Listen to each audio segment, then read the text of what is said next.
L'invité éco, Isabelle Raymond. Bonsoir à toutes et à tous. C'est un bon thermomètre de l'économie française, le nombre de défaillances d'entreprises, toutes ces sociétés qui se mettent sous la protection du tribunal de commerce parce qu'elles ont des difficultés financières importantes. Bonsoir Denis Lebossé. Bonsoir. Vous êtes le président du cabinet ARC, spécialiste des entreprises en difficulté de trésorerie. Pas plus tard qu'aujourd'hui, on a traité deux sujets dans l'actualité.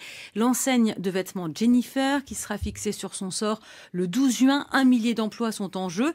De l'autre, Aldébaran Robotics, 120 emplois liquidés probablement dès lundi. Est-ce que nous, journalistes, nous avons un miroir déformant, un miroir grossissant, ou est-ce qu'il y a vraiment une augmentation des défaillances d'entreprises ces derniers temps? Mais tout à fait. Vous n'avez pas de miroir défaillant.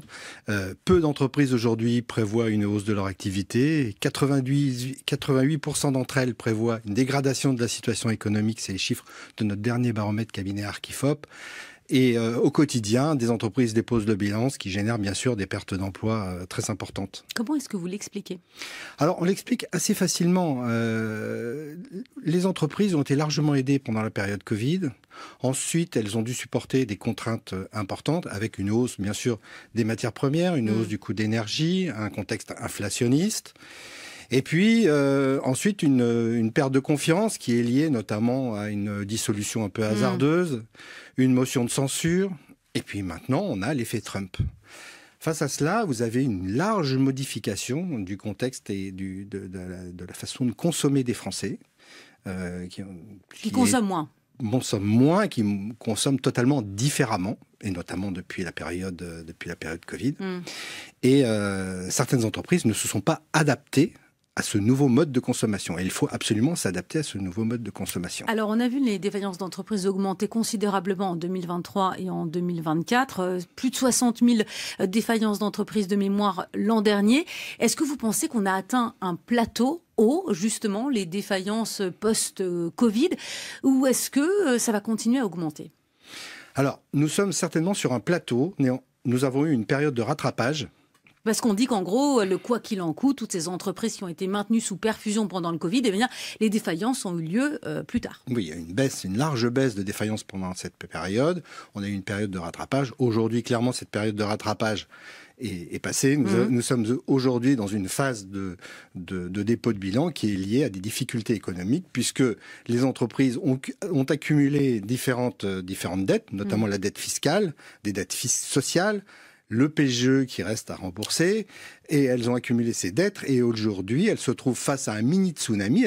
Une entreprise a créé son tsunami, elles doivent payer les charges accumulées et les charges courantes, avec un contexte économique qui n'est absolument pas favorable, et des pans entiers de l'économie aujourd'hui sont amenés à des sociétés qui concernent ces pans d'économie sont amenés à déposer le bilan. Alors justement, quels sont les secteurs d'activité qui sont le plus concernés par les défaillances d'entreprises? Nous avons beaucoup de secteurs qui sont concernés, comme vous le disiez tout à l'heure. Il y a une baisse de la consommation. On a le retail, on a le transport. Donc l'habillement. L'habillement, nous avons le transport, le commerce de détail, le transport, la restauration, et beaucoup de secteurs d'activité sont largement concernés. Bien sûr, le secteur du bâtiment sont concernés aussi.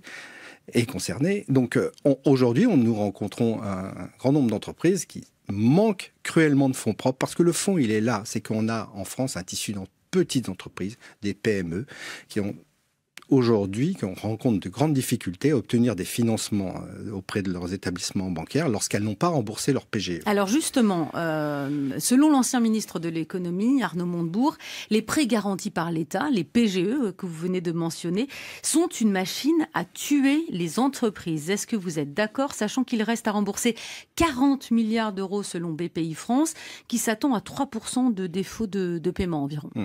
Alors, le PGE, ça a été une véritable aubaine. Ça a permis de sauver des centaines de milliers d'entreprises en 2020, 2021. On ne va pas refaire l'histoire. Ça a été très utile.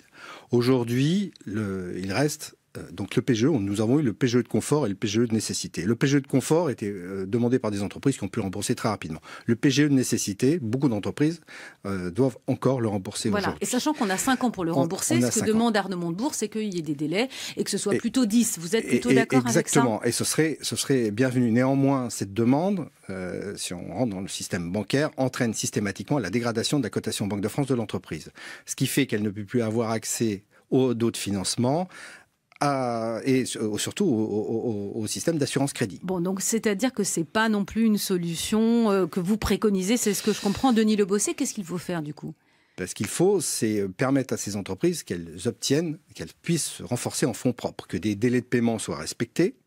Parce que ces petites entreprises sont bien... Ce que vous dites, c'est qu'elles ont des difficultés à accéder au crédit aujourd'hui, que les banques ne leur prêtent pas, c'est ça? Voilà, les banques ne leur prêtent pas, mais parce qu'elles n'ont pas remboursé leur PGE, parce que leur situation financière, ce que l'on peut comprendre. Alors qu'est-ce qu'il faut faire? Il faut renforcer les fonds propres et surtout faire en sorte que les délais de paiement soient respectés. On mesure d'année après année un allongement des délais de paiement qui est consécutif à un rapport de force qui est créé entre les entreprises. Alors, pas seulement un rapport de force entre les petites et les grandes entreprises.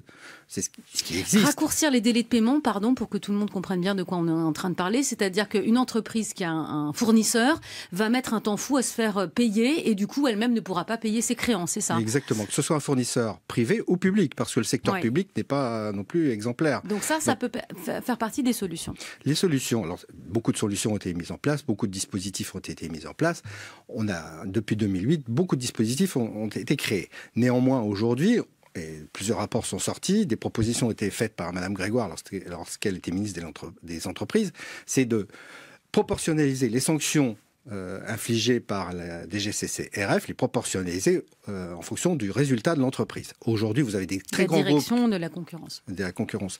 Aujourd'hui, vous avez des très grands groupes qui réalisent des milliards de chiffres d'affaires qui sont sanctionnés d'une amende maximum de 2 millions d'euros en cas de non-respect des délais de paiement. Vous conviendrez avec moi que c'est simplement l'épaisseur du trait pour 2 millions d'euros pour une multinationale. Et ce qui a été proposé par plusieurs rapports et dont la ministre, c'était de proportionnaliser les amendes administratives proportionnalisé au chiffre d'affaires ou au résultat. Et donc, si on raccourcissait les délais de paiement, si je vous suis bien, et si les amendes étaient plus importantes, notamment vis-à-vis des grands groupes qui ne payent pas à temps leurs petits fournisseurs, on pourrait éviter un certain nombre d'entreprises qui se retrouvent aujourd'hui face à des difficultés de trésorerie. Merci beaucoup. Denis Le Bosset, président du cabinet ARC, spécialiste donc des entreprises en difficulté de trésorerie. Vous étiez l'invité Écho de France.